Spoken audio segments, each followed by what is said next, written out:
experto en miedos, como hemos dicho, en identificarlos, en gestionarlos. Te voy a hacer una pregunta que viniendo para Valencia llevaba ya un poquito en mente y estoy seguro que los papás y mamás que nos escuchan lo van a agradecer.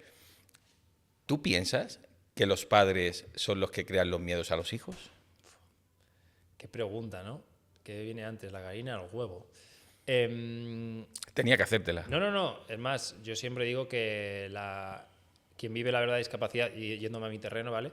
Son los padres. ¿Por qué? Porque son los que viven el miedo como nosotros lo concibimos, ¿no? Ese miedo a la muerte, qué pasa con mi hijo cuando yo no estoy, el miedo al rechazo, ¿no? Y evidentemente antes te decía que el miedo más peligroso es el que no es tuyo. ¿Y cuál no es tuyo? Pues normalmente es el de tus padres, ¿no? Al final, cuando tú tienes... yo no tengo hijos, pero por lo que me contáis, cuando tenéis hijos, tú lo que quieres... Tengo dos. Claro, tú lo que Dos quieres hijas. es lo mejor para tu hijo y muchas veces sin darte cuenta tus miedos los llevas a su historia, ¿no? Y digamos que es muy complicado y creo que mis miedos, claro, la mayoría de miedos han venido infundados, pues por las creencias, ¿no? Y limitaciones que podían tener mis papás con todo el amor del mundo. Y ya no solo mis papás, sino la sociedad. Al final aprendemos observando. No hace falta vivir algo para yo tener miedo de ello, ¿no? Entonces, creo que sí, que evidentemente la familia es central, pero no sé si es la causante o la originaria, pero que es algo natural que ocurre. Sí. Que también hay que quitar culpas, que creo que es algo muy importante. Sí, responsabilidades, pero es algo natural. Igual que si tú eres mi amigo, pues al final me vas a transmitir tanto cosas positivas como puede ser un miedo, ¿no? Entonces... Estoy totalmente de acuerdo en lo que dices. A veces cuando estoy en sesión con algún padre, alguna madre, me gusta dibujarles en la pizarra una especie de árbol genealógico, ¿no? Y al final terminan él o ella y sus hijos, ¿no? Y hay un ejercicio muy chulo que es ir borrando de alguna manera ese vínculo con sus hijos y con sus padres para explicarles que si ellos no limpian sus memorias, si ellos no limpian sus creencias, es inevitable, ¿no? Es una cascada, ¿no? Claro. De conocimientos, de miedos, de creencias, Es que etcétera, al etcétera. final ¿no? hay que entender una cosa.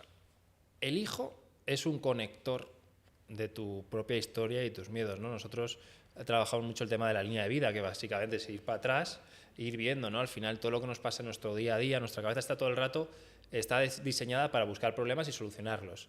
Entonces, ¿qué ocurre? En el momento que encuentra un problema o un riesgo a, que esto es la definición de problema para el cerebro, ¿no? Un riesgo a tu integridad, rápidamente está echando para atrás y está comparando todo lo que tú has vivido. Por tanto, yo siempre pregunto, ¿vivimos el ahora o estamos realmente reproduciendo todo el rato el pasado, ¿no? Entonces, ese trabajo que tiene que hacer el padre es brutal, pero es muy complicado porque ya de repente, o sea, y esto creo que es muy educativo y hay que hacer un trabajo muy, muy fino para que no se sientan culpables otra vez, porque de repente le dices, vale, entonces que mi hijo actúe así el problema soy yo, no mi hijo, que normalmente cuando traen los padres a los hijos a terapia Sí. es porque quieren cambiar una conducta y porque De ven ellos. claro, de ellos, pero dices, cuidado, que aquí es un trabajo global, ¿no? Entonces creo que es muy importante, pero yo siempre digo que, bueno, no lo digo yo, lo contrario del miedo científicamente es el amor. Entonces cuando tenemos una situación Totalmente. complicada, lo que hay que es dar amor y comprensión. Es verdad que cuando tienes una relación, pues... afectiva como es papá-hijo o hijo-papá, hostias, es muy complicado no cometer errores, pero por eso yo siempre comento a los papás que lo más importante es la vulnerabilidad. Oye, me he equivocado. Ojalá yo en muchos momentos mis padres hubieran dicho, oye, disculpa, no quería transmitirte esto, o hoy he venido torcido, te he mirado raro, porque con una mirada, eso son cosas tan sencillas y tan simples como un gesto. Totalmente. O sea, no hace falta dar una collejita porque te porta mal, no. Es que con que no le hagas caso, ya el niño siente un rechazo y ya viene un miedo, ¿no? Que ese es el miedo al rechazo que nos ha acompañado toda nuestra vida. Siento que aquí hay un mensaje claro que lanzar a los padres y madres que nos escucháis, ¿no? Lo estáis haciendo bien, lo estáis haciendo bien. Pero quizás hay que retroceder un poco y ver cómo cambiamos esa culpa por responsabilidad, ¿no? Claro. Cuando yo asumo la responsabilidad individual de educar a mi hijo y de criarlo, es inevitable, ¿no? Es como que tengo que limpiar el filtro yo primero, ¿no? Si no, ¿qué voy a trasladar? No, y aceptar que es un reto mucho más amplio, porque es decir, ¿por qué tenemos esa culpa? Es que viene de la religión. Claro, totalmente. Seamos religiosos o no, eso es lo de menos. Sí, totalmente. Viene de la religión, viene de la cultura, al final vivimos mucha influencia y mucho condicionamiento, entonces... ¿Cómo no voy a sentir culpa? ¿Cómo no voy a actuar así? O sea, yo muchas veces con mis compañeros, ¿vale? Con los nuevos trabajadores, tenemos que hacer una reeducación de cómo ellos se relacionan con la gente porque están acostumbrados a ser gestionados por el miedo, por el castigo. Cuidado al castigo y la premiación todo el rato, el condicionamiento clásico y operante, ¿no? Que es lo más sencillo. Pero cuidado, creo que tiene que haber otro tipo de formas de cambiar esa conducta o comprenderla, ¿no? Más humana, más cercana.